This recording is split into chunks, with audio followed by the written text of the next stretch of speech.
I'm finally making it back into the studio. The last time I was here, I had set everything up and was getting ready to film for a project and for some daily practice when I got a knock at the door, and the police were there to tell me that our daughter Molly had lost her battle with mental illness. And so my studio has been frozen in time for the last 24 days. And I came down earlier, a couple weeks into all of the grief, and I couldn't pick up. I would pick up something and just put it down. And finally on this day, I decided it was time. I had slept and cried, and we'd done all the things, and the one place that gives me so much joy was the one place that I couldn't quite come back to yet until today. And the only thing that I knew to do was the next right thing. And so I just started cleaning and putting things away. I had quite a mess in there because everything had just stopped. And so I just proceeded to clean and prep the space for something. I wasn't sure what. I just needed to be here, and just being active and giving me time to think through all of the things. This space has always been the safe place. And so I needed it to be safe today.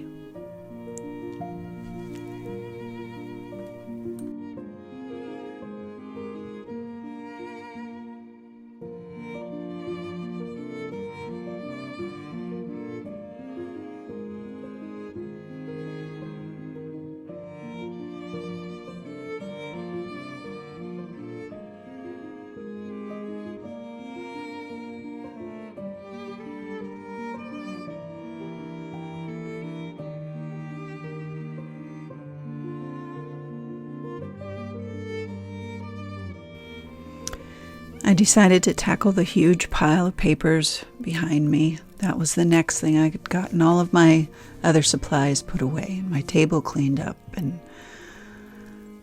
just going through. I'm separating my papers by color because that's how I store them. And this is such a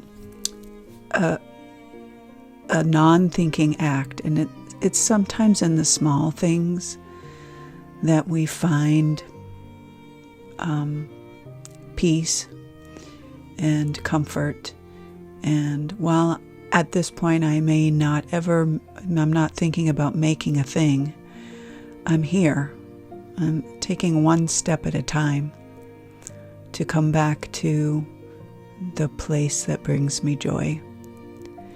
And that this place that brings me joy, as I'm, going through papers and putting things away, it's still mingled with overwhelming grief. And there are moments when I am putting the papers away and crying and thinking, and all of it's okay. But I'm here, and it brings me some sense of normalcy and quiet.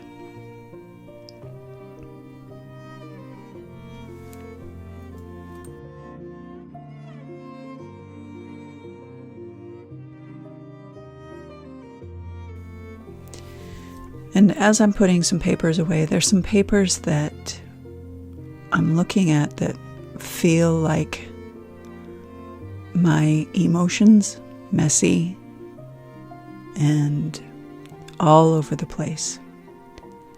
And so I set them aside because they may come into play, at another time.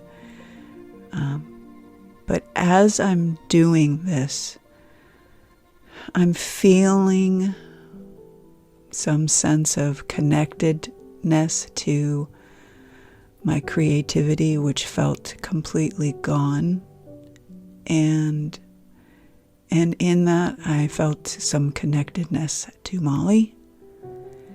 And that's where it begins for me as a creative. One little thing leads to another and helps me express what is going on in and around me. It takes just one little thing to find some spark. And so I continue to clean and put my papers in their places and get everything tidied up. And then I'll take a break. One step at a time.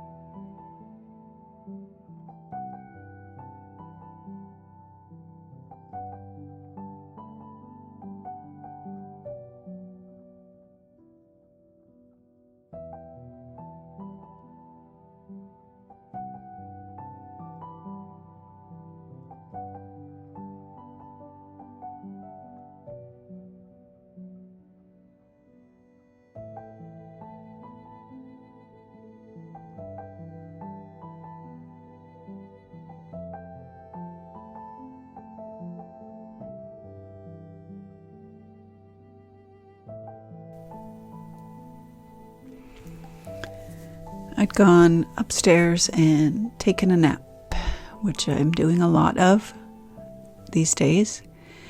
But I was cleaning up the kitchen just a little bit after we'd had some lunch. And one of the arrangements that had been sent to us over the last couple weeks was dying. And I decided, I picked it up and I thought, well, I need to probably get rid of this. And I thought, you know what?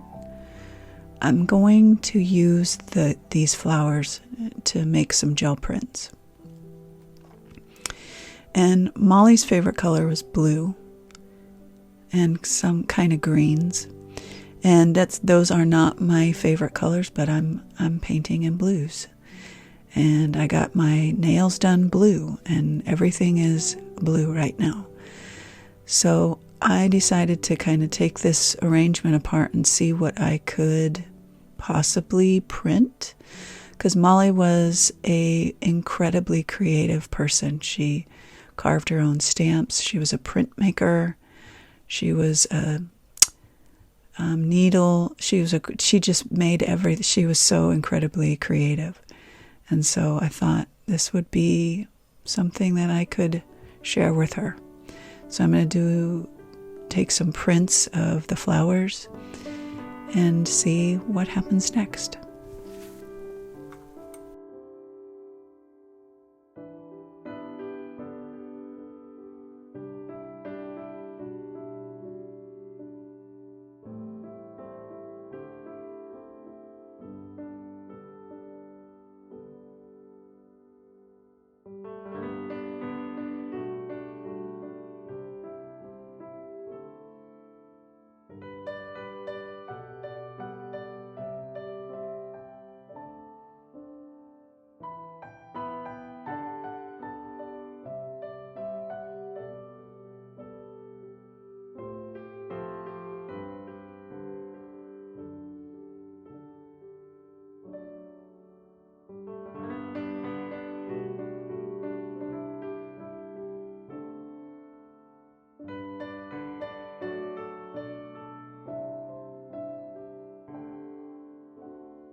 When I started the gel printing process, I've done this 1,000 times.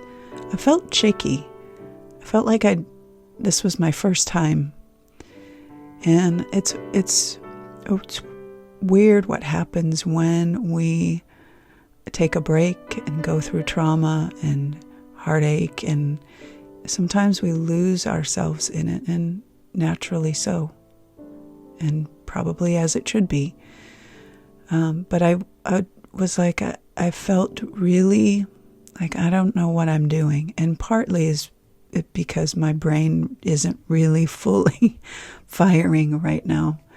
And but as I took the first few steps, it gave me this quiet chance to just think of, what has happened, think of Molly, think of her gifts, and what a beautiful soul she is and was. And it suddenly became this beautiful, quiet space to honor her.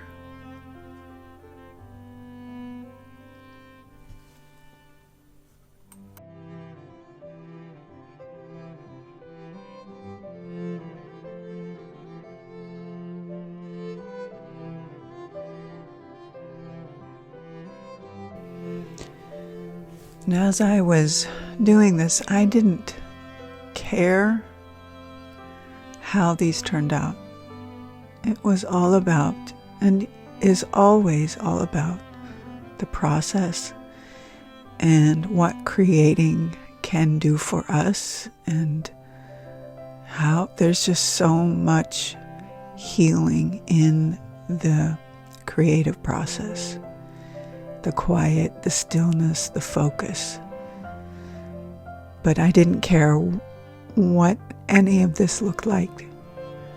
I just needed to do this for me and to just kind of cry my way through and remember and love and all of the things that this quiet creative space can do for us.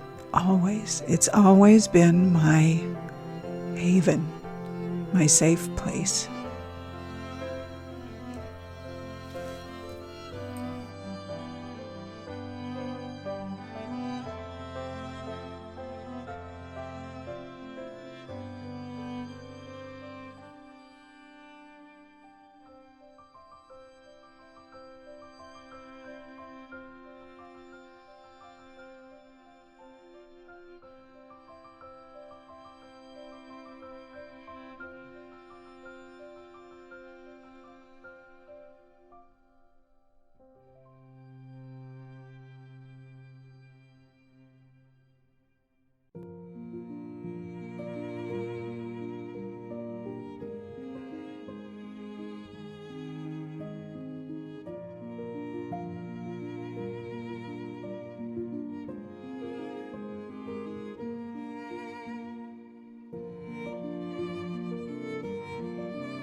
Once I'd gotten through making all of my prints, I loved them.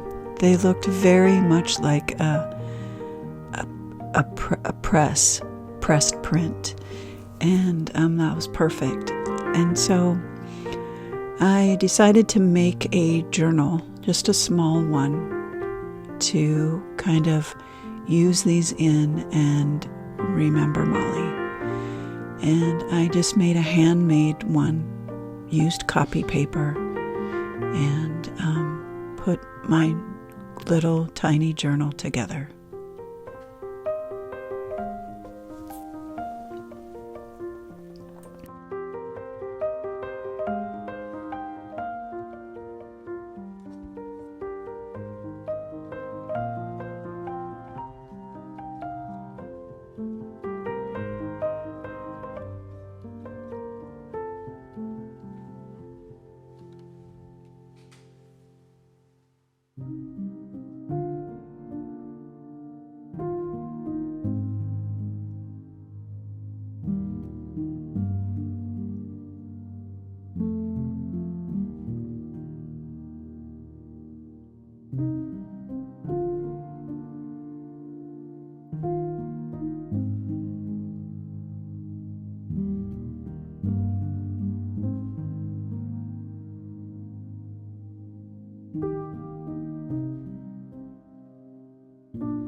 I want to say thank you to so many of you that have reached out and sent me emails and DMs and text messages, and I just want to say thank you for your love, your concern, your support.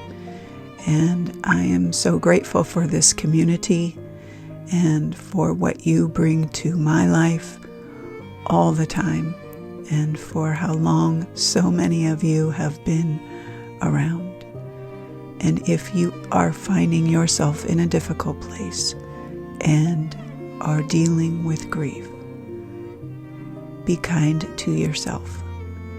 Take it one step at a time and find something that brings you joy in the midst of it, like me in my space. I'm just so grateful for all of you, and I just want you to remember just how very much that you are loved.